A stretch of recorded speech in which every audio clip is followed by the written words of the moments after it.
Here we are all again. Unfortunately, missing our fourth member. Zach will be back sometime soon, but for now, we soldier on without our fourth member of the podcast. Welcome to the Senior Roundtable Football Podcast. Here we are doing our Week 6 NFL preview. I'm Matt. I'm Charlie. I'm Thev. And let's get this underway. There's an extra game this week compared to last week, as only the Packers and Steelers have byes compared to the Chargers, Seahawks, Buccaneers, and Browns all having byes. We will see those teams back in action this week, and two teams we will see back in action as well over the seas in Tottenham Hotspur Stadium is the Baltimore Ravens taking on the Tennessee Titans. Jaguars out of London, an AFC South rival in. How do we feel about the Titans' ability to bounce back from their embarrassing loss against the Colts? Or do we feel better about the Baltimore Ravens' ability to bounce back from their embarrassing loss against the Pittsburgh Steelers? I think the Baltimore Ravens will bounce back because I don't think their offense can compare to Baltimore's. Tennessee's offense just kind of looks really bad this year. Ryan Tannehill hasn't been hitting. Derrick Henry looked kind of washed. DeAndre Hopkins is still playing solid. They're going to be without Treylon Burks. But I just think that coming off a really bad divisional matchup for the Ravens, I think they will bounce back in London. Give me the Ravens. Doesn't matter who lines up. Wanna know why? Because NFL MVP, big trust, woo. Lamar Jackson is lining up. Well, whoever he lines up against, big L coming up for the rest of the season. Honestly, this is bold prediction. Very, very bold prediction. Baltimore wins out the rest of the season. I'm locking it in right now. Locking in right now. For every week, I'm going to predict. Don't even ask me my prediction for Ravens game. They're winning. They're going to have a bounce-back season for the history books. With matchups against the 49ers, Lions, and Dolphins, I don't really see that happening for the Ravens. I do like the bold predictions. It gives us a lot of hope and a lot of intrigue for our podcast. Just like your prediction with the Denver Broncos Kansas City Chiefs game, which we didn't really touch on. Russell Wilson really throwing a stink fest there. Let's hope this one. You know, I'm once again I'm hoping with you, Tev. I'm not saying I'm agreeing with you, but I'm rooting for you. This is gonna put me to 50% for bold predictions. I'm hoping so. Actually, you're 2-1 because you rode with me for the Cardinals over the Cowboys. But I'm not going to take the Titans in this one. I do see the Ravens winning this week in London. Like Charlie said, Derrick Henry struggling. 3.8 yards per carry. Tyjae Spear has looked like the better option at multiple points this year. Derrick Henry had a 100-yard game just 2 weeks ago against the Bengals. I think he could bounce back a little bit, just not this week. The Ravens defense is crazy. They're 7th against the run, and they're even better against the pass. 3rd against the pass. This defense is going to take it to Ryan Tannehill, who has, 5 picks, 76 passer rating. We're going to see a Ravens team truly bounce back. John Harbaugh is no slouch of a coach either. I know Mike Tomlin gets a lot of the headlines, but John Harbaugh is going to have the Ravens team back. While Mike Vrabel might struggle for another week. I have a lot of faith in Vrabel, too, to turn the ship around. But this roster doesn't seem fit to win compared to the Ravens. So 4-2 for the Ravens. I see that happening this upcoming week. And another game that I want to talk about heading into the 1 o'clock game windows was the team coming back from London. The team that went 2-0 there, the Jacksonville Jaguars. Now back, no bye week after their 2-week visit over in London, playing against the Indianapolis Colts and a familiar face at quarterback. Gardner Minshew, not Anthony Richardson, taking the start. And there's a chance for a revenge game. Usually we saw Minshew beating the Colts. Now it's going to potentially be the other way around. Minshew started 2 games within the Jacksonville Jaguars team's 8-game win streak at home against the Colts. 7 of those games in Jacksonville, 1 in London. Minshew started 2 of those through 5 touchdowns against the Colts team that he now starts for.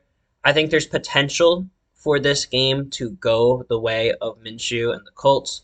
But the Jaguars, if any team's used to the back and forth of that London flight. It's the Jaguars. They handled it with ease the first week they were back in London against the Atlanta Falcons, and now they're back after a huge win against the Bills. I think they can keep the momentum going. They found the way to win, and if they can carry it back to the United States, I think Jacksonville is going to be a Super Bowl contender that we can all agree on. How do we feel about this game, though, guys?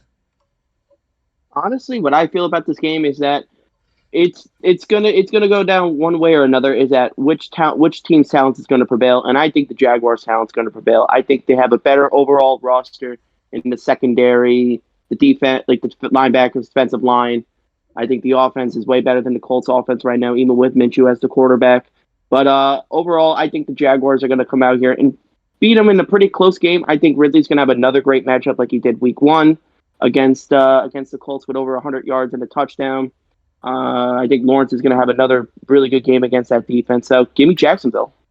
Tev, how are you feeling about our first rematch of the year? Oh, man.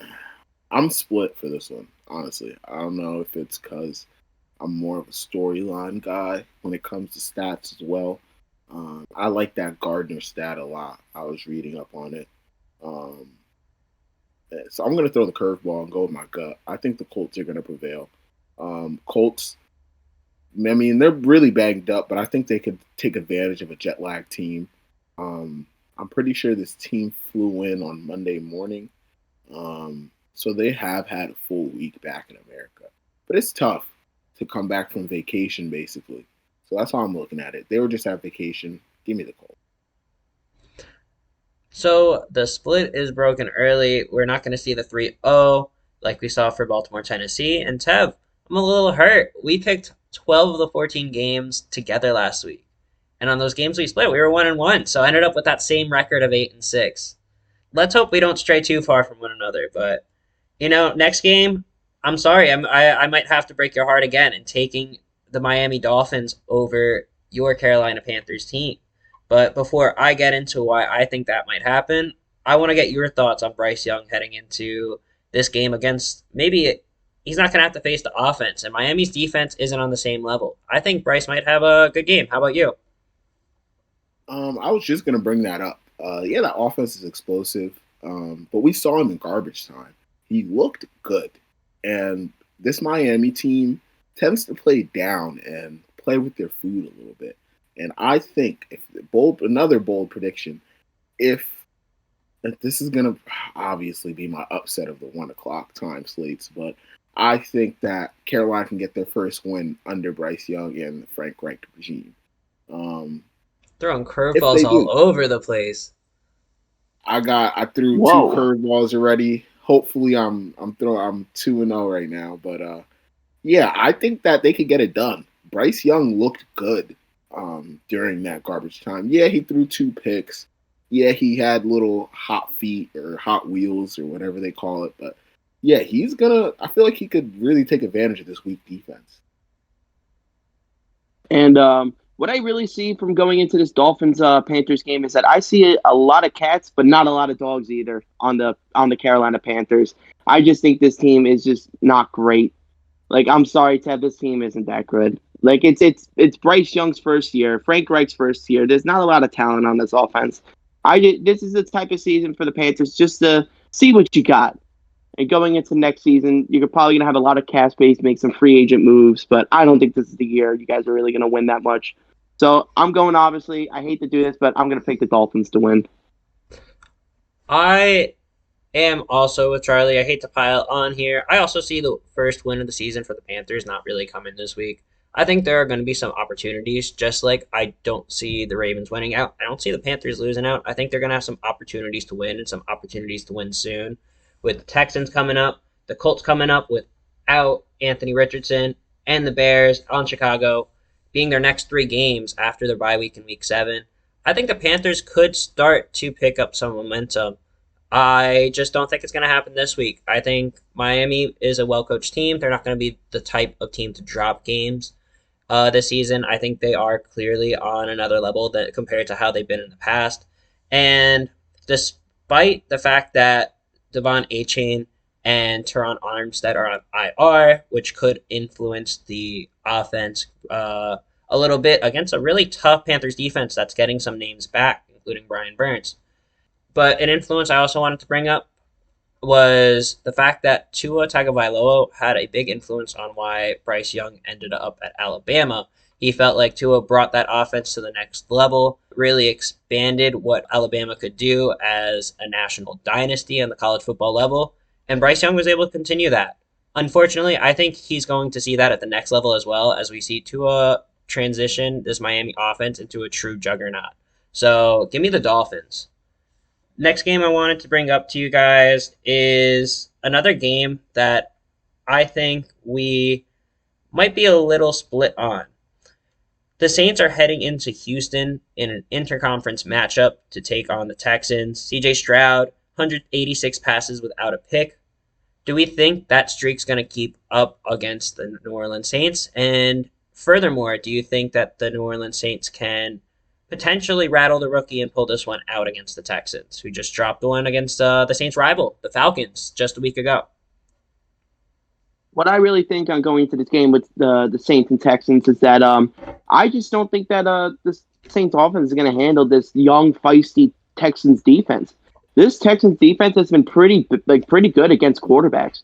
Like, they haven't allowed that much yardage from the air. DeMeco Ryans has gone in there and been coaching them pretty well. So I still think that Chris Olave is not going to have that great of a game. Derek Carr still banged up from that injury he had a few weeks ago. I think it's been really hurting this team in general. So in the matter of fact, I will go with the Texans beating the Saints this week. Ooh, okay. This is a conditional pick. If Derek Carr goes out hurt before halfway through the third quarter, the Saints are winning because Jameis Winston can do it. I do love me some Jameis. He's going to look at them and say, are we strong? They're going to say, yeah, we're strong. He said, if you're strong, then I'm strong. Motivate the hell out of that locker room at halftime, somehow, some way, and win the game. That's my bold prediction. But, yeah, like you said, if Derek Carr plays out this whole game, it's going to be bad. Derek Carr, I mean, the one good decision that we could say that the Raiders did within the last 10 years, get rid of Derek Carr. Derek Carr's at the end of his career, unfortunately. So this is going to be one of those seasons where we're going to see it to light. So it's going to be a lot of nasty games if he does play it out. And by Matt's face, it sounds like he's going to. Tev, what happened? We were so on the same page last week. And now you're slandering another one of my guys. First it was Kirk Cochains, and now it's Derek Carr. I would love to see Jameis Winston get out there and eat some dubs against the Houston Texans. But I think Derek Carr can do it. I feel like we forgot that Derek Carr just shouldn't have been out there maybe the last 2 weeks. He hurt his shoulder. I thought he could have ended up on IR. 2 weeks ago, we were talking about Jameis Winston coming in and taking over the starting helm against the Tampa Bay Buccaneers. And it's been Derek Carr. It was awful against the Tampa Bay Bucs, and it was a little better against the Patriots. I think the Houston Texans, to Charlie's point, are an improving defense, have DeMeco Ryans as a great coach, and we've seen him improve big time. I just can't take them to win this one against the Saints team that in their last 14 games against rookie quarterbacks have gone 11-3. I think the Saints are on a different level in terms of where they're at defensively right now. I think they embarrassed Mac Jones, who could be in line for a bounce-back game this week against the Raiders, which we could get into later. But for now, I really just see this being the game that CJ Stroud looks like a rookie. The Saints only had 7 picks last year, and they already have 7 within their 5 games this year. So I think there's just a lot lining up for this to be a tough game on the offensive side for the Texans. And while that defensive side looks promising, I do think Derek Carr is going to be in line to improve. I think that shoulder is going to look better, just like we've seen Joe Burrow improve week to week since he injured his calf again. I think this is going to be a nice win for the Saints. So give me the Saints. And for the third game in a row, we're going to talk about an NFC South team. We're going to talk about Desmond Ridder and the Atlanta Falcons hosting at home where Desmond Ridder hasn't lost since high school. the 2-3 Washington Commanders off a 3-game losing streak. Ron Rivera feeling the heat right now. But Sam Howell still balling out.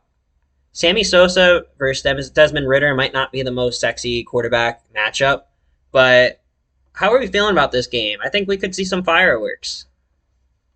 I kind of agree with you. I do think we could see some fireworks this week. I think this could be two kind of mediocre defenses against actually two underrated offenses. Sam Howell's looked pretty well. When Desmond Ridder actually has to throw the ball, he didn't look too bad last week. Bijan Robinson hopefully will get more efficient carries, probably get the torch to run defense, but I still think that the Falcons are going to come out here and they're going to probably beat them. I think it's going to be a close game, but I do think that the Falcons are going to beat them. I don't think Desmond Ridder's losing at home yet. To add on what Charlie said, whoever has the bigger heart's going to win. I feel Atlanta has the bigger heart team-wise. I feel like they're all entwined with each other. It sucks to say because they're in our division, but they're most likely going to win our division. It looks like they're the most complete team besides the Tampa Bay Bucks in this division. This defense is a veteran defense. You said it was a pretty bad defense, but they're a veteran defense that could get the job done. And this is a young quarterback they're going against, not too much experience. They're going to throw a lot of false defenses, a lot of false blitzes, and I feel like that's going to get to them and force turnovers. Me and my board came prepared today because I was going to jump in, if Tev didn't, and say that this Atlanta Falcons defense, 6th yards per game, 10th points per game. We've seen them maybe have some less than stellar competition. I know they faced Jordan Love's Packers, and they faced Bryce Young's rookie debut, but I'm also going to take the Falcons in this one. I'm not going to hold you guys any longer. I think that because of their stellar defense, while Sam Howell has looked better than expected, and I would also carry that sentiment over to Brian Robinson, where we're really seeing the B. Robinson Bowl between Brian and Bijan here. Both actually, a fun fact that I also found from this game, both have 67 carries going into this game. 167 for 271 and 3 touchdowns, and Bijan 67 for 364. So higher yards per carry, no rushing touchdowns, but 31 catches and 2 receiving touchdowns. So a few fun stats actually for the board. We see that Washington and Atlanta, for whatever reason, I wrote the most notes on this one. So forgive me for talking a little bit, but another name I wanted to bring up was Van Jefferson. I think we're going to see him get involved in his debut, recently acquired from the Los Angeles Rams. So I'm savoring this moment, guys. We're 3-0 right now. We all agree that the Atlanta Falcons are taking this one against the Commanders, as much as it pains me to go against Sammy Sosa. And another game that I have an inkling that we might be 3-0 on, just a little hope there, is the San Francisco 49ers going into Cleveland and playing PJ Walker's Cleveland Browns. His first start as a Brown after 7 career starts in Carolina. The former XFL superstar is in line for a big day against the 49ers superstar defense, superstar offense, superstar team. How are we feeling about them playing against the hottest team in the NFL right now? Honestly, I do think the 49ers will win, but it's going to be closer than you think because you forgot to mention one thing. The Cleveland Browns have one of the best defenses in the NFL so far this year. Jim Schwartz, has the former Lions head coach, Eagles defensive coordinator, really came in and just stepped up this defense. Myles Garrett is playing the best of his career. That secondary looks really good. Denzel Ward's having a breakout year. Greg Newsome's been playing very solidly so far this year. But the one thing that's gonna hurt this Browns team is with no Deshaun Watson, who's going to be out this game. Like you said, PJ Walker's going to start. Obviously, no Nick Chubb. I just think that offense can't handle that 49ers defense. So I will take the 49ers in this one. To add on what Charlie said, we just watched a masterclass of an offensive showing from the 49ers. We saw Kittle catch 2 or 3 touchdowns, I believe. Then you have Christian McCaffrey continuing his touchdown streak from last season, from being acquired from the Carolina Panthers. Then you have Brock Purdy, who isn't seeming like he's just the Lego of a quarterback. He's actually playing quarterback with some flair. showing some really good signs of being a competent quarterback in this league. Saying all that, I have the 49ers losing. They have to lose a game. They're not going to go undefeated.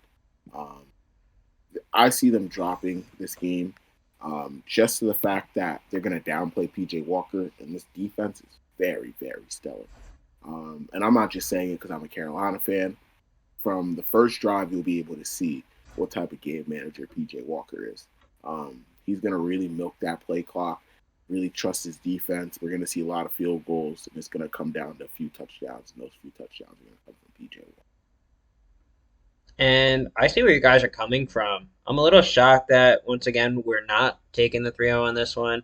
But honestly, that Cleveland defense is something else. Myles Garrett, he's questionable this week, but it's looking like he's going to play. And Jim Schwartz, to your guys' point, is 7-1 against Kyle Shanahan. So definitely seems to have the coach's number. I can't get myself to say that this is the week that they drop one, though. P.J. Walker is a recent addition to this Cleveland Browns team. Yeah, he had his moments, including that Hail Mary against the Atlanta Falcons for the touchdown last year, where he's looked superb. He's also had some low lows, and for that, I feel like this could be another week where Cleveland just faces a really tough defense. After they were stacked up against Baltimore last week and hit a wall, I think they're hitting another wall here. Despite the fact that Dre Greenlaw is going to be out, I think there's just too many names on this defense for that to really play into this game here. So this might be a close, low-scoring game, but give me the 49ers. We could see something ugly like 13-9, but I think they're going to eke it out one way or another. Right away, I'm going to turn our attentions to the 49ers' rival in the NFC West.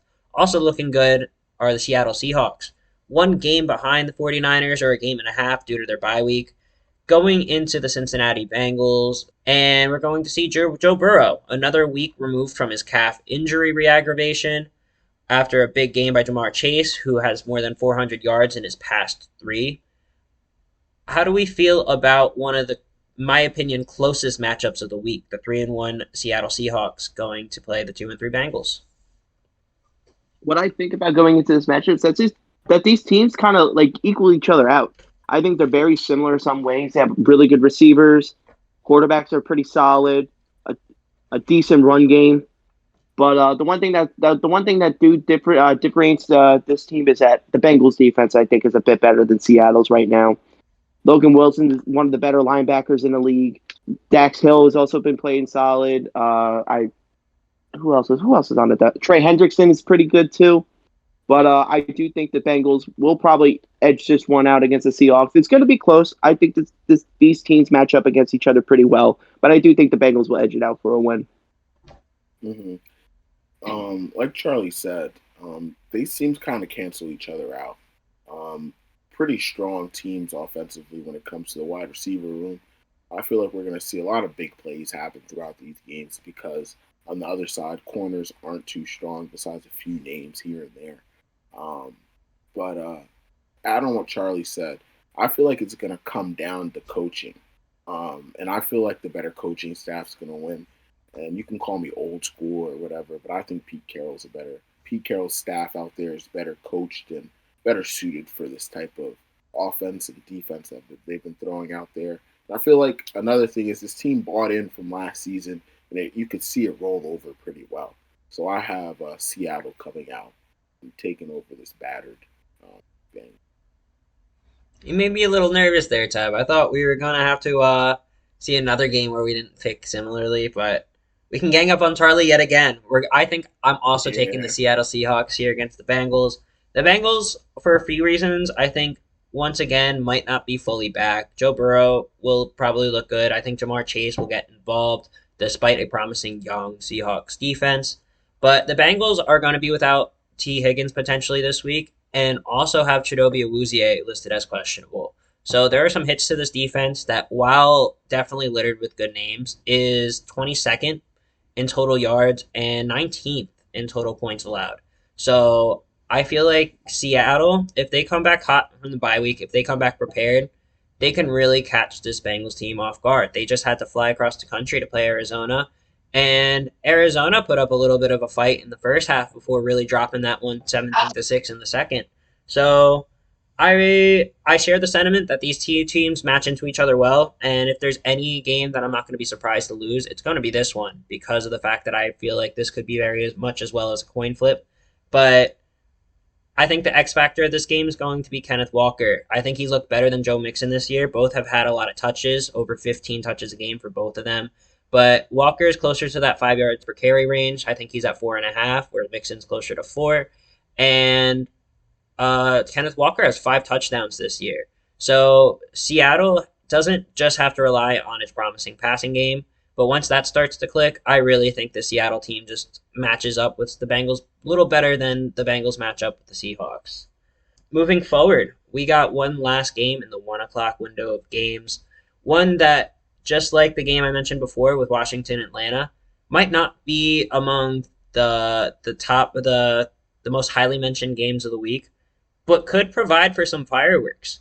I think that this is a good chance for Justin Fields and the Chicago Bears to take a second game, their first back-to-back win since 2021, against a Vikings team that's just falling apart at the seams. Now Justin Jefferson, their superstar, their best player by any means, out for at least 4 games with a hamstring injury, placed on IR. How do we feel about this Vikings team? Do you feel like the veteran presence on this team can eke it out against the young Bears, or do we feel like this is a turning of the tides? I think, like you said, it's going to be the turn of the tides. I do think that without Justin Jefferson, I think their offense is going to be lost. I don't think Addison can step up right now as a rookie to become the number one. I do like Osborne, but I don't think against a pretty feisty young secondary for the Bears. I think their secondary is pretty good. But for the Bears as well, I think the offense is probably going to repeat like they did last week. The Vikings are one of the worst secondaries in the league, like they were last year. They're continuing their kind of like their dunce of a secondary, and I just think that DJ Moore's going to have another great game. Would I say over 200 yards and 3 touchdowns? Probably not, but I still think he'll have a good game. So give me the Chicago Bears over the Vikings. Okay, so 2 teams. 2 quarterbacks that I have been waiting for their downfall, public downfall. My popcorn has been popping, my drinks and Slurpees and everything's ready for this. Kirk Cousins and Dak Prescott. And guess who's first on the chopping block? Kirk Cousins. This game right here, between the 2 teams, I think is going to be about 50-plus carries. They're going to try to preserve Kirk, and not for the reason what you think. They're going to preserve him to trade him. I see the Pats buying on him. I see if Atlanta drops this game or Desmond Ridder does not look serviceable, because like I said, they're going to win this division. And if he doesn't look serviceable, if I'm Atlanta's front office, I'd rather see Kirk in that role and fit that game manager role for me rather than Desmond Ridder. So I see them fighting for that Kirk Cousins role in a couple weeks. And I also see the Jets possibly doing it with a young quarterback and an expiring contract in Kirk, that 1-year deal, where he could fill that role for them until A-Rod comes back. But whatever team it is, they're going to go buy out on that contract, service him out for a year, potentially buy it out. But yeah, this is the fire sale. First week of the fire sale. Just want to make sure. I'm pretty sure you're taking the Bears there, right? Oh, absolutely Bears. I just wanted to make sure. But yeah, I think this could be another game where we see DJ Moore pop off. Obviously, Justin Fields has transcended over these last 2 weeks. 8-to-1 touchdown interception ratio, up from 3-to-4 earlier in the season through 3 weeks. And DJ Moore's a big part of that. We're going to see Khalil Herbert out, where he's listed as doubtful. Roshan Johnson's going to be out. Devontae Foreman can fit the role of a power back, so he'll probably get some touches. To your guys' point, this one will probably be played out on the ground. And I think another reason for that is because the Vikings blitz more than any team in the league. I think that they're going to keep this, for Justin Fields' sake, a little limited. I don't think we're going to see him throw for 4 touchdowns, but we might see him run for 2. I think that we're going to see this offensive play calling have to be changed a little bit to deal with the Vikings' tendency to blitz. They blitz more than half of the time, which is the only team in the league to do that. Overall, I think that the Bears get this one done as well. Kirk Cousins, is going to struggle on the offensive side as well. Charlie brought it up that there's a very good Bears secondary that hasn't necessarily been getting enough headlines. Jalen Johnson's return can't be understated. And the one other thing I wanted to bring up was just the Vikings turnovers, most in the league with 12. Do we think that number is going to go down magically with Justin Jefferson out and Jordan Addison potentially not playing, listed as questionable? Or do we see that number potentially going up against a underrated feisty Bears defense? I think the latter, so I'm with you guys. Another 3-0. I think the Bears are getting their second one of the season. Sweep it out. Gotta get the broom. And here's another interesting game between two underachieving teams. As we head into the 4 o'clock window of games, we see the Las Vegas Raiders hosting the New England Patriots. Bit of a reunion of sorts for Bill Belichick and Josh McDaniels. Chandler Jones won't be out there this time after that wild pick six that won the Raiders the game last year against the Patriots. I want to get your thoughts about what kind of game we're going to see played out by the Raiders and Patriots after the Raiders were able to eke out an ugly win against Green Bay. And the Patriots are really reeling after their second 30-plus point loss. I think that losing streak for New England is going to continue. I just don't think that this team is honestly that great. They're not really playing. They're not playing good. They're not playing with a lot of heart. I don't know if you saw from these last 2 weeks against the Saints and the Cowboys, they have not played that great. And I still think that losing streak is going to continue. The Raiders have been playing pretty well, though. Jimmy Garoppolo played okay against a solid Packers defense. And I don't think that's going to happen again. I think Josh McDaniels will get the best out of his former head coach. So give me the Raiders over the Patriots.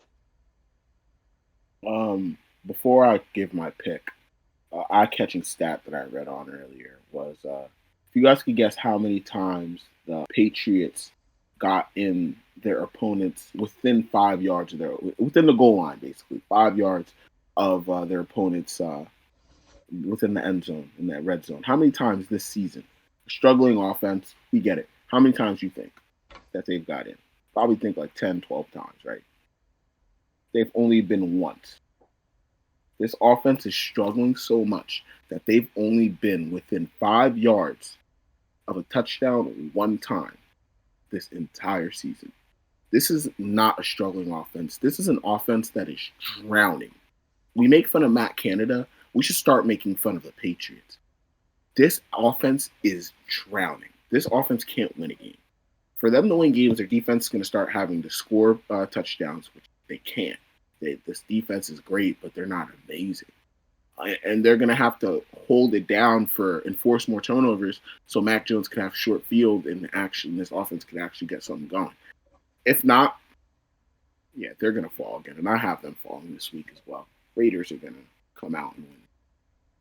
And before you go in, Matt, I have a quick little report I saw the other day is that if Mac Jones doesn't perform this week, if he doesn't outperform the expectations he has going into the week, is that he will get benched by actually former West Virginia quarterback and Carolina Panther Will Greer. I heard he might be taking over the starting reins if Mac Jones' woes keeps on going.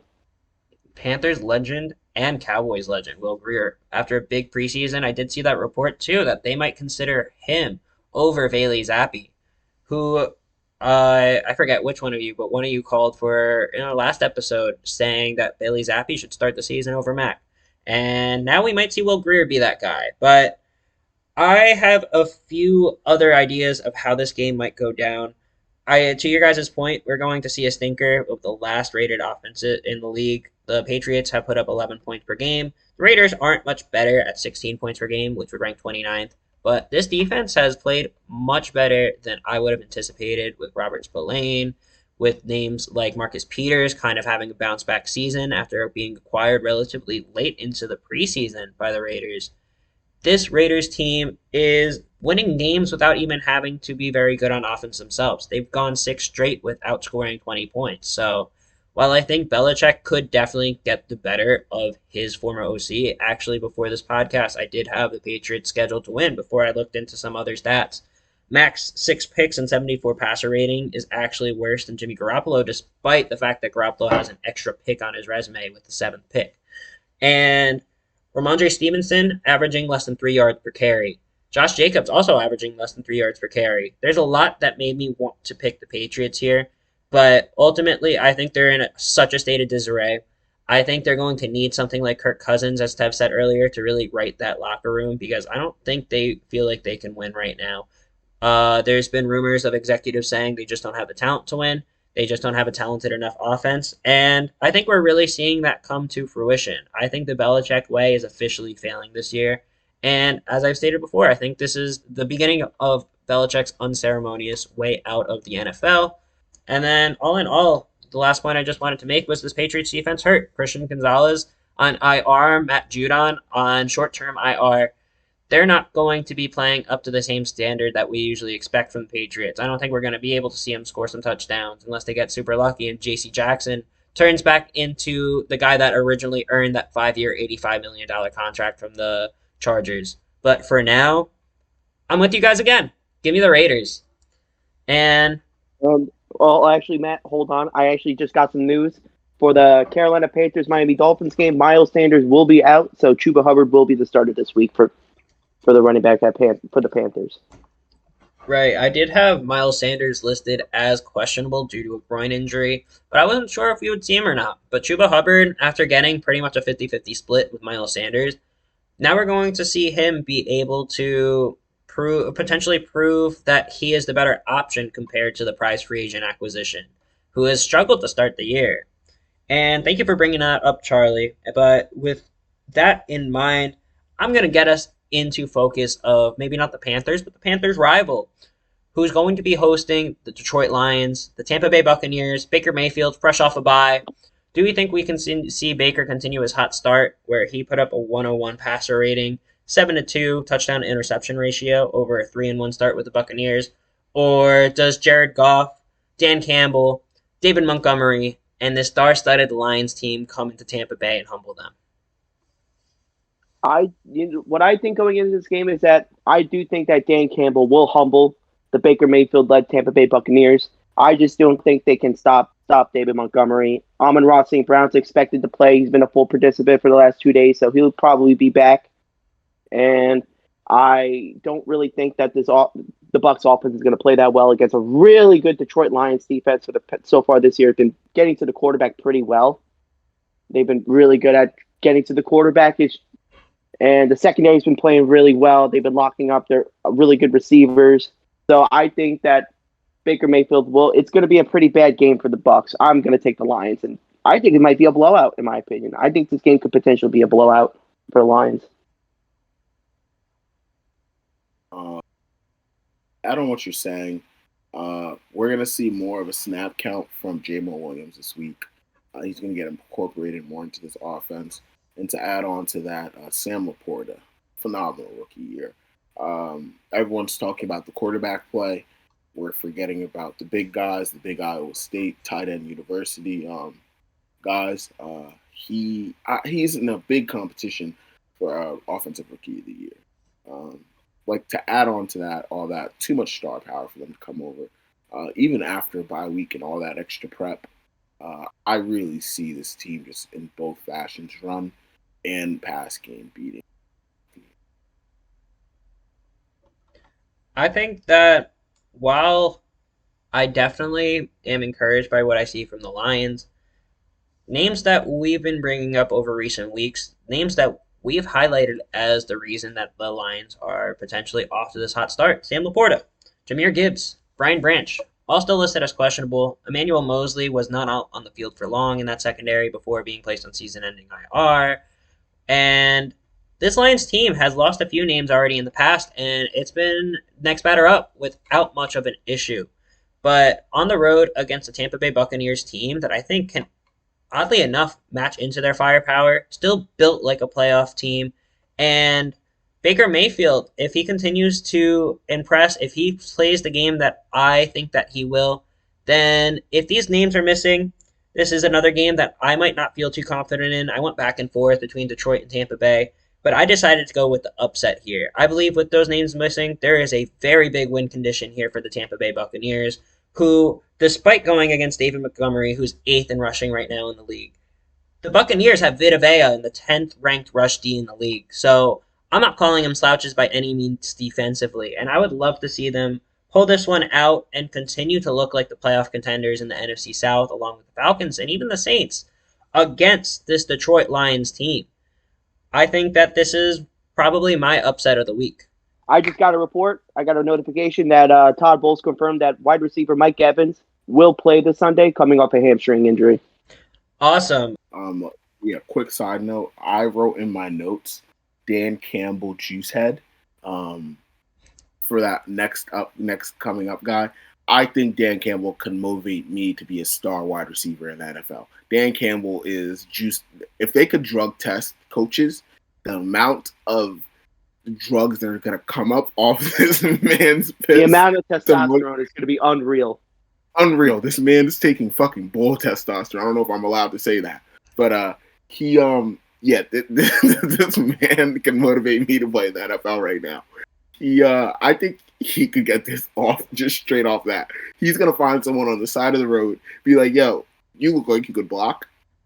Sign him for a quick game and give him a jersey, go block, and possibly win. But yeah, I think Dan Campbell could do that pretty well. Gotta love Motor City Dan Campbell. This guy cries for his team. He has the team leaders crying for this team, as Thev brought up. He's got Jamal Williams crying when that guy was on the roster last year. It's hard to not love Dan Campbell, and it pains me to go against him this week. So, this is probably one of the biggest games for us so far as a Jet fan so far this year. The 2-3 Jets are going to be taking on the 5-0 Philadelphia Eagles. And for my prediction, I don't know why I have this gut feeling, but I think I'm going to let the Jet bias get to me. I think for my upset of the week, the 2-3 Jets will upset the 5-0 Eagles with Darius Slay not practicing for the last couple of days. Same as well for Jalen Carter. I just think this defense might get little beaten up a little. Even though they still have a lot of good players on this defense, like Hassan Reddick, Josh Sweat, Fletcher Cox, Jordan Davis, James Bradbury, I still think this is the type of game that Zach Wilson is going to perform. Like we saw like 2 weeks ago against the Chiefs, the Jets team, they play well against very good competition. They usually play up to those standards. I think that for some reason, I have it in my heart that the Jets will upset the Philadelphia Eagles. Shout out my coworker Marco. You're going to lose this week. You're going to lose in this Sunday. Tev, before I dig my teeth into that, what do you have to say about this Eagles-Jets game? So to add on what Charlie said, I was having a conversation with Eve. We're talking about Christian McCaffrey, and I said, Christian McCaffrey is really the best running back in the league. And he said no, DeAndre Swift. What? He said no, DeAndre Swift. Who said this? Running back. An Eagles fan said, of course, best of course. running back in the league is DeAndre Swift. And I rebutted and said, you guys are going to lose to the Jets this Sunday. Their defense is way too stacked for them. And I started to think about it. And I said it as just a little, like a slight. No, they're really going to lose to the Jets this weekend. This Jets defense is not just pretty good. They're really good. And they're really gritty. This honestly might be one of the best defenses that they went against all season. And yeah, it might not show on paper and it might not show like just in general, but like Charlie said, when they played against the Cowboys, this defense really stepped up. And if, like I've been saying the last few weeks, if Zach Wilson could give you those compatible games, those games where he could throw over 150 yards, keep his completions over 55%, have those little mistakes, but stick to those slant routes, stick to those screens, stick to those goals, he could win this game. This defense could win them this game. So I'm hammering the Jets. I'm a little shocked that I'm going to be alone picking the Eagles here. And before I get into why I'm picking the Eagles, I'm going to throw you guys some flowers. I respect that pick, and I can see how the Jets could get this done. Zach Wilson going to be playing against a less than healthy secondary, especially if Darius Slay is out. If he has a game where he's able to get some throws down the field and look a little more than serviceable, if he looks good this game like he did against Kansas City, gets his receivers down the field open, and puts the Eagles on the back foot early, potentially getting up 7-0, getting a stop 10-0, or even 14-0. Don't mean to sound too ambitious, but if the Jets get up early, the Eagles have not necessarily proven that they're going to play from behind just yet. We saw this come into play last year, and this year could very well come into play too. Jalen Hurts has not looked as dynamic as a passer, despite looking still great, just a little more inefficient. And DeAndre Swift is up for a tall task against the New York Jets defense. That being said, I can't take the Jets here because as I looked into the numbers, the Jets still have the 29th ranked rush defense. We've been struggling with finishing our tackles all season. Quincy Williams in the center, along with Quinnen Williams at defensive tackle, have looked like all-pro players, but the defense around that has looked less than serviceable at times. CJ Mosley, since last year, despite being an all-pro year, in my opinion, he's looked a little slower. He's been showing his age on the field. And the Jets are, in reality, going to struggle to get ahead early with Zach Wilson facing the type of pressure that we anticipate them facing, even if Jalen Carter's out. I think that this Jets offensive line is makeshift right now. We thought that before AVT went out for a season-ending Achilles injury, and now Mekhi Becton has been limited in practice. I think if Becton's out, we could be looking at a game where Eagles, once again, just like we saw with Daniel Jones taking 9 sacks against the 49ers, I think we could see this same type of beating be put on Zach Wilson. And it's unfortunate because it probably won't be his fault, but I don't think the Jets can really get this one done. So give me the Eagles here. And there's one more 4 o'clock. What a Jets fan. I know. What a Jets fan. I know. I wish I could pick it with you guys and let it all out, man. But I can't. I can't do it. I'm not there yet. If Aaron Rodgers was here, I would be picking the Jets every week, but that's what they get for subjecting me to what they have for the past decade. And with that, I'm going to bring us into the 4 o'clock, the last 4 o'clock game. We're going to see the Arizona Cardinals go into Los Angeles, SoFi Stadium, and play the Rams. We've seen Matt Stafford have some high and low moments this year, 5 touchdowns, 5 picks, an 80-something passer rating. And Josh Dobbs, same thing, was looking very sharp before turning the ball over 3 times last week. So these teams seem to be trending in the wrong direction. Do we have any thoughts as to where we're going with this game? I think this is going to be an absolute ass whooping for the Cardinals. I think the Cardinals are going to get beaten up in this game. I don't think they have the secondary to cover guys like Puka Nacua or Cooper Kupp. And I think Kyren Williams is going to have a really good bounce back game coming from the first couple of weeks of the year where he was getting like over 100 yards, getting a lot of work. I think they're going to bounce back this week. I don't think this Cardinals defense is going to handle them. I don't think Josh Dobbs is going to have a really fun time against the Rams defense led by Aaron Donald. I just think this game's going to be a blowout. Give me the LA Rams. I mean, it's the same to add on what he's saying. This is a Rams team that's basically back to full force or almost to full force. We saw it last week. That offensive distribution wasn't too far off. They lost a close one, but I mean, it was against the Eagles, and they just dialed in. So, yeah, give me the Rams as well. Not too much to say on this one, unfortunately. Yeah, you guys know I'm very high on the Rams over here. I think they really could have had a better shot against the Eagles. The Eagles didn't really just play the time of possession game perfectly. They're a well-coached team, and so are the Rams. I think that the Cardinals have impressed with John Gannon, but people aren't taking them lightly anymore, and I think we're going to start to see the true weakness of that roster shine through.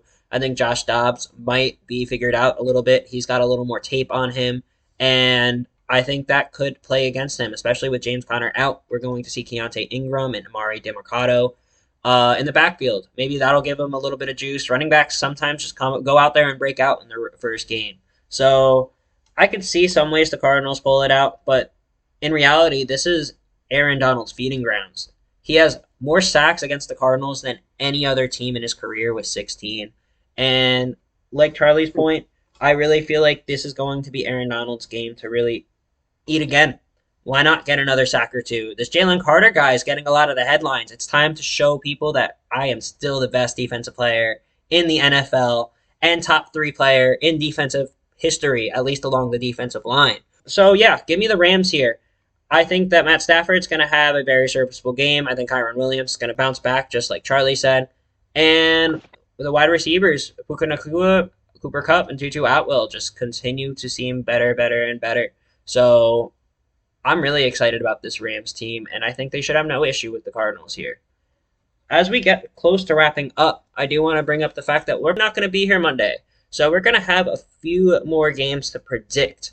Not only do we have the Sunday night game to predict, guys, but we also have our Monday night football game and Thursday night football game to talk about before we leave here today. And before we get to that, I do want to bring up that the New York Giants and the Buffalo Bills are going to battle for the state of New York Sunday night.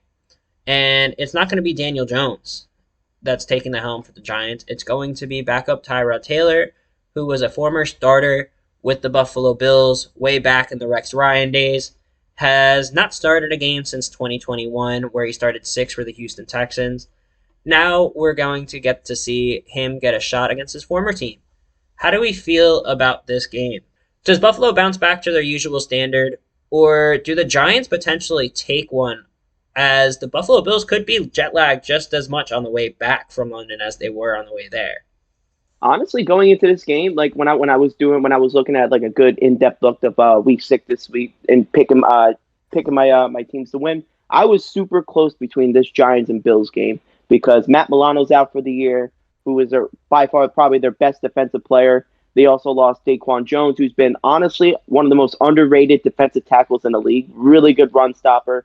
Those two players are out for the year. And with Daniel Jones out this week with a neck injury, Saquon Barkley potentially coming back. But I do think in general that the talent will prevail. And I do think the Buffalo Bills will win as my lock of the week. Speaking of lock of the week, Bills lock of the week. But to add on to what you guys said, I feel like we're not looking into the storyline. I feel like since Tyrod Taylor really took the helm as a starting quarterback, he just unfortunate situation after unfortunate situation. One of his personal trainers or whatever staff members in the Chargers punctured his lung, so that gave to Herbert the starting helm. Then I feel like everywhere he goes, just unfortunate injury after unfortunate injury. And so to add to that, he is going to look good. He isn't going to go out there and be a bad quarterback. He is a competent. He can remember he won that starting job over Herbert his rookie year. As phenomenal as that rookie year was, he won that starting job going into the season. So I feel like he's going to come out and show us why he does deserve a job and why everywhere he goes, he gets a job. He's not been a long stretch besides injury without a job. So to add all that, the Giants are going to lose, but it's going to be a lot closer than what we think. I'm right there with you guys. The first thing I want to do before I harsh on the Giants, because I'm picking the Bills, I think that Tyrod Taylor is going to play a higher standard of football than the Giants have been playing on offense with Daniel Jones. I won't put that fully on Daniel Jones, but I think we will get a chance to see this Giants team refresh themselves and potentially look a lot more competitive against the Bills than people will give them credit for. I think the talent will win out, especially with names like Andrew Thomas and John Michael Schmitz. I did it again. With names like Andrew Thomas and John Michael Schmitz out potentially for this game as well. This Buffalo pass rush, led by rising star AJ Epinesa, is going to get theirs on the Giants, even with the aforementioned names out. I think that Tyrod Taylor, though, is going to give this team a great chance to win moving forward. And I think that just like we saw with Josh Dobbs and just like we saw with Andy Dalton, I think this is going to be yet another backup quarterback that shows out and reminds people that he's in the league for a reason and that he's going to stay probably quite a few more years. I know he's in the back 9 of his career. He's played for a good decade, but quarterbacks do get 2 decades to play, so we definitely haven't seen the last of Tyrod Taylor. I'm excited to see him this Sunday. And I'm also kind of excited to see Dak Prescott get a chance to bounce back against the Chargers. I feel like if the Cowboys are going to win this one, they're going to need Dak to ball out and play to the same level that Justin Herbert does. He's looked like a top 5 quarterback this year, Herbert. He has only 1 interception, while Dak threw 3 just last week. So there's a tall task to do there. But Brandon Staley's defense still not looking the best. Had an easy time with the Raiders because of Khalil Mack's breakout game. But I think there's definitely a tough road ahead for the Chargers to get this one against the Cowboys, even at home. How do we feel? Honestly, going into this game is that I know that the Chargers are coming off bye, and they're also expected to have Austin Eckler back on the team after not playing since week 1. But I do think this Cowboys team is going to bounce back. I do think that I don't think the Chargers offensive line cannot handle Micah Parsons. I don't think the Chargers offense in general can't stop this Cowboys defense. I think they're gonna bounce back against the 49ers, who honestly beat their ass. But honestly, I'm expecting a Cowboys bounce back. I think CeeDee Lamb's going to go off against an injury, like a really bad secondary, pretty bad injury, a lot of injuries. CeeDee Lamb's going to have a bounce back game. I think Tony Pollard, because he is questionable, I think he'll play and have a really good game. And yeah, just give me Dallas. I think Dak's gonna bounce back this week. He usually doesn't have really bad back-to-back games, just from watching the Cowboys over the years. And the Cowboys are 9-1 in their last 10 games after a loss. So that's definitely something to be thought about. But Tev, your thoughts on the Dak Prescott bounce back game? Make sure before I did it. Dak's not benched, Dak's losing. Yeah, like I said, popcorn's popped. We're here for the downfall. I see Justin Herbert. Like you guys said, you got everyone. The storyline was on Khalil Mack. Yeah, great game. I see Justin Herbert taking advantage and stepping up against a pretty good defense. Even though they're a little battered up, this defense is still really good. I see him stepping up and beating him. I see him having, I'm not saying like beat him as bad as the 49ers did, but as comfortable as Brock Purdy did look against that defense, I feel like the same thing's going to happen in back-to-back primetime games. I'm not saying Dak's going to throw 3 picks, but I am going to say Dak is going to throw an interception, and it's going to cost them the game, and it's going to be late game.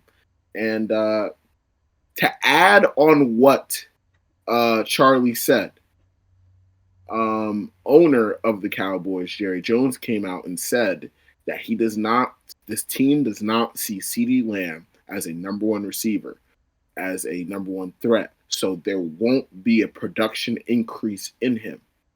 Hence, when the fire sale starts, when Dak starts to not mean too much, he's the first one out. And I see him becoming a Carolina Panther. No one's talking about it enough. CeeDee Lamb is going to be traded by the end of the season. One of the first out. For just a second, I thought you were saying that Dak was going to become a Carolina Panther, and I got scared. Oh, absolutely not. He could be your bridge backup after Andy Dalton's out of there, because Dalton might have earned himself some money, but I'm with you, Tev. I think that this Dallas Cowboys team is probably going to suffer yet another loss to the Chargers. I think Justin Herbert can get it done without Trayvon Diggs in that secondary. Keenan Allen will probably have a day. We might even see Quentin Johnston or Josh Palmer break out. I think that this is going to be a great opportunity for Herbert to have a bit of a bounce back game, because he was able to take pretty much 2 bye weeks with how that defense played against the Raiders. And Dak, here's my bold prediction. Tev, you've had a few bold predictions today. I definitely had my upset of the week, but here's mine. I think Dak throws another 3 interceptions. I think that while this Chargers defense struggles, they could still be as opportunistic as any other defense. I think that we feel a little more at peace with the fact that J.C. Jackson's gone. He was becoming a bit of a nuisance. Like, we heard the report that he refused to go into play in his last game that he suited up for with the Chargers. And now we're seeing names like Michael Davis. We're seeing Asante Samuel Jr. really step up. I really am impressed with this Chargers team, and I think Justin Herbert's going to continue playing like a top 5 quarterback all year. So I just feel like he's going to outduel Dak here. Give me the Chargers. And as a final note, I know this one is a little bit in the future, looking a week ahead, but we're probably not going to see you guys till next Friday. So we're going to cover this game a little bit ahead of time. We have the Jacksonville Jaguars heading into New Orleans, playing the Saints on Thursday Night Football to start Week 7. And we're going to start our Week 7 preview as early as now to talk about it.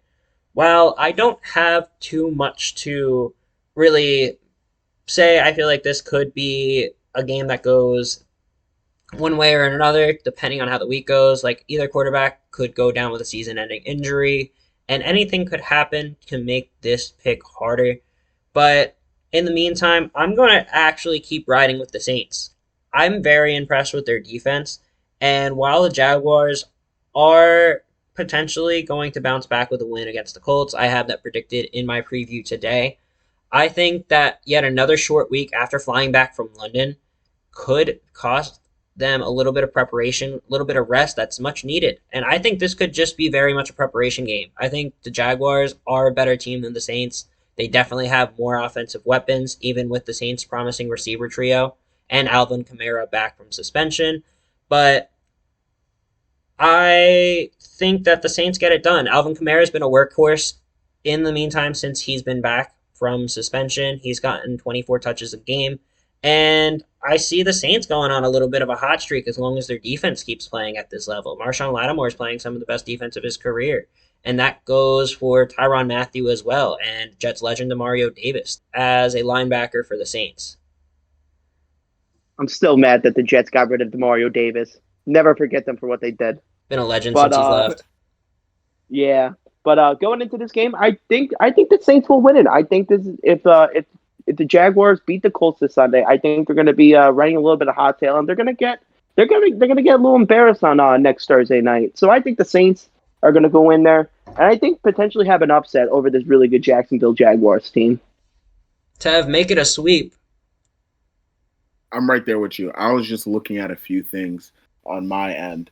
I think Calvin Ridley is going to go off again. I mean, like you guys said, injuries happen, whatever happens throughout this week. But just matchup-wise, yeah, Calvin's going to go berserk. Yeah, this DB room, what we're not talking about, doesn't have enough speed on it. It really doesn't show me enough speed on it.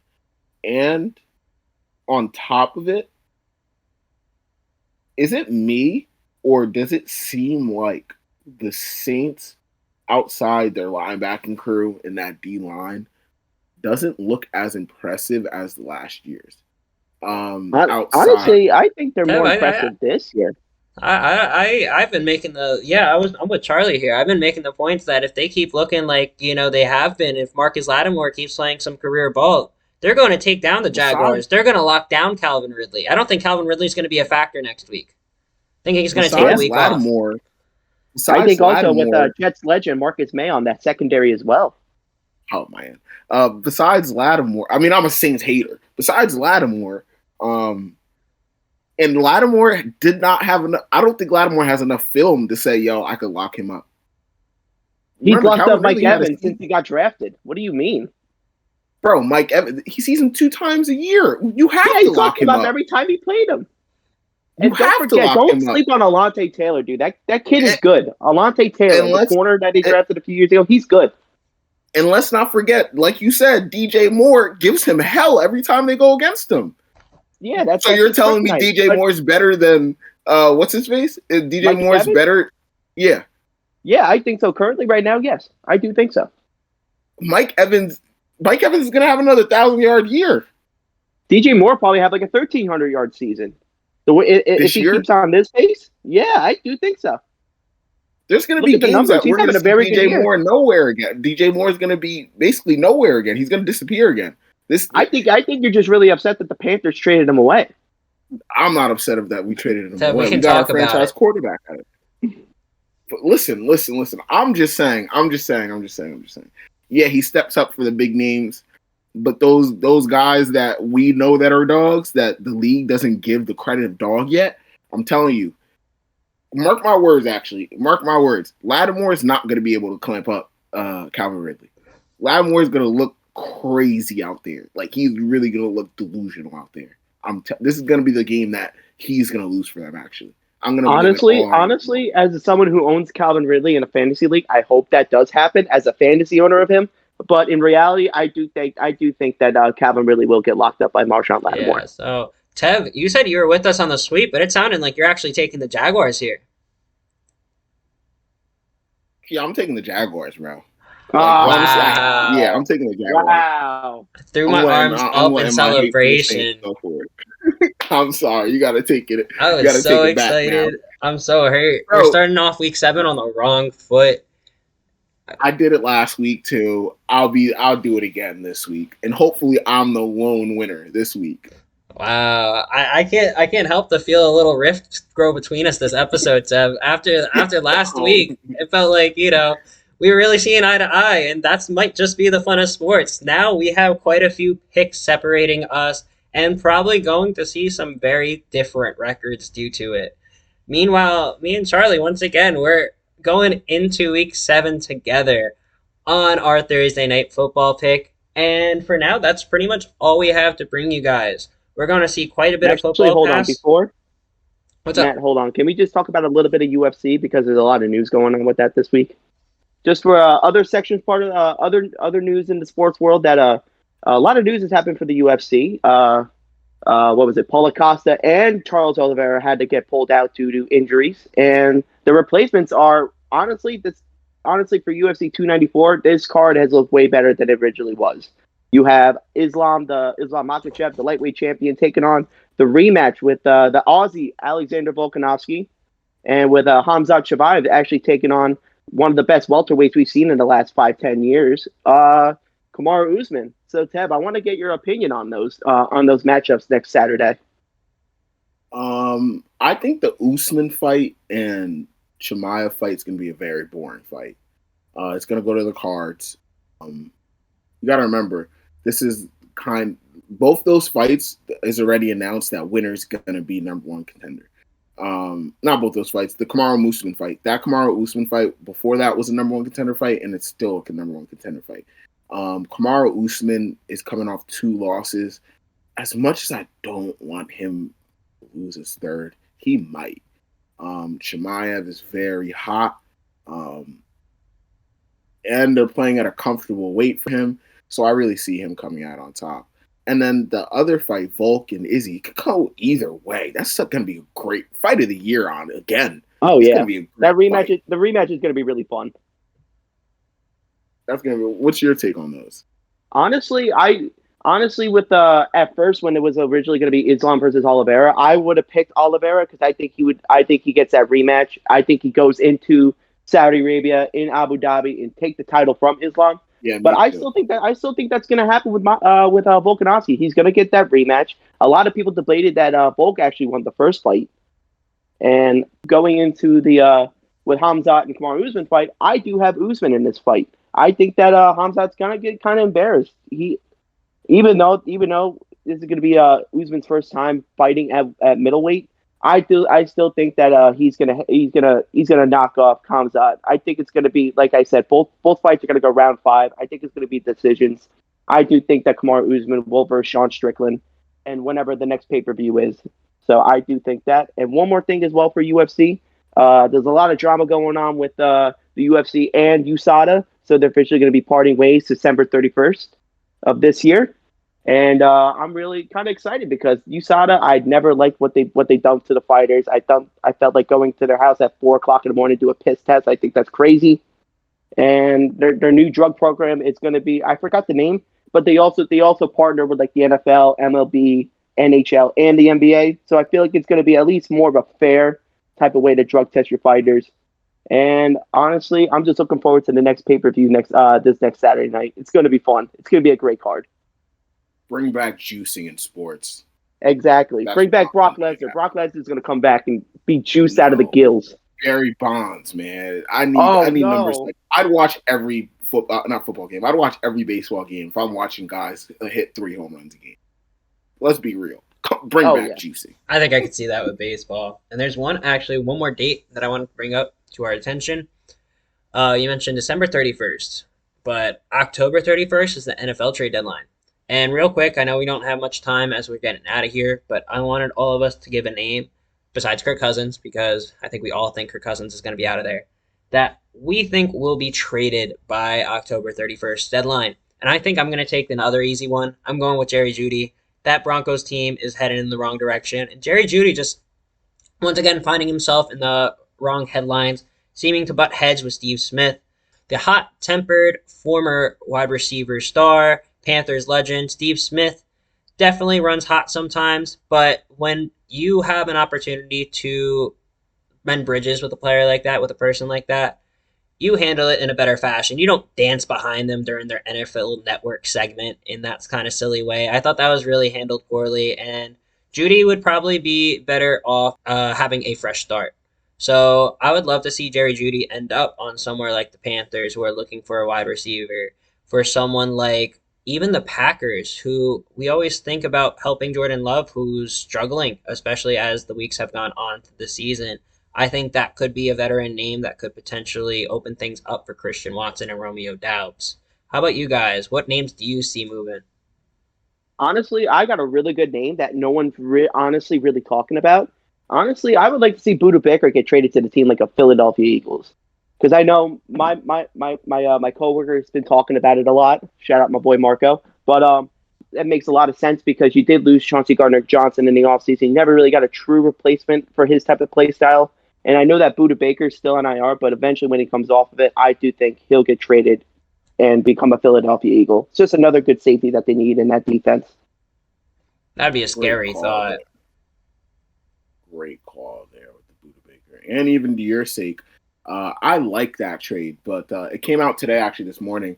Panthers are officially out on Jerry Jeudy. We don't want to trade on him anymore, because it's actually sad that happened, because right before that there was speculation that that we were going to trade for him by the end of the upcoming weeks. Like, talks were that close with him. But yeah, it looks like he's not going to be a Panther. But yeah, I'd like to see him in that Packers offense now that you say that. But I said it earlier, probably brushed over your heads, but CeeDee Lamb is going to get traded by the end of the season. If Dak keeps playing like he is, which I think he is, he's going to be out of there. He's a young trade target that could turn around an organization. I would love to see him on the Patriots to start that Patriots rebuild. Absolutely not. He's not going to put up big numbers. It's going to be one of those trades where it's going to be like, what are they trading for? Like, why are they like going to trade for star power? But it's going to add up, and it's going to help them in the long run if they do this trade. And it seems like a Patriot-esque trade to trade for a CeeDee Lamb. Honestly, I got one more trade idea. Speaking of the Carolina Panthers, I do think they'll probably trade for a wide receiver, and I do think it's going to be another Cardinal. I think it's going to be Marquise Brown. I think it's someone that fits what you kind of need in that offense. I think you need someone that can stretch the field, take those streaks down the field, just someone that can give you more burst in that offense. I feel like it's a lot of dink and dunks. You need someone that can stretch the field for you. I think Marquise Brown could do it for you. I didn't want to say Panthers and be too Panthers biased, but I did it for you. So sometimes you just gotta do it. You know, the Panthers are in the market for that wide receiver one, so I think there's nothing wrong with playing matchmaker there. I think a lot of wide receivers could be on the move heading into this trade deadline, and even maybe this offseason if CeeDee Lamb isn't moved by the 31st, like we were talking about. But definitely some food for thought. And that's a wrap for this one, guys. Thank you for sticking along with us. Just wanted to get you a little more content before we go away for this upcoming Monday. Just taking some personal leave, and we'll be back Friday better than ever, maybe with Zach. We'll see about that, and we will see you guys super soon. Have fun with your football watching. I know I will. There's going to be a lot of fun games this week. And to all of those following with UFC, everything that goes over my head, I think Charlie and Thev have done a fantastic job there. If you guys want to take the mic one more time before we wrap it up. Yeah, I just think that this UFC card's going to be pretty good next Saturday, and I do think the Jets will upset. Let's go Jets, baby. It's going to happen. I'm putting my money where my mouth is. I'm going to call this game correctly. I'm confident. Not too much to add after those two. But yeah, have a great week, you guys. Great football watching and sports watching in general. NBA back soon too. So. Now I wanted to just throw out 11 days until the NBA season starts. That is a big point, and we're going to talk a little bit about that once we come back to you guys in a week. So stay tuned, and catch you guys soon. There you go. Cool. Say your prayers and eat your vitamins, brother.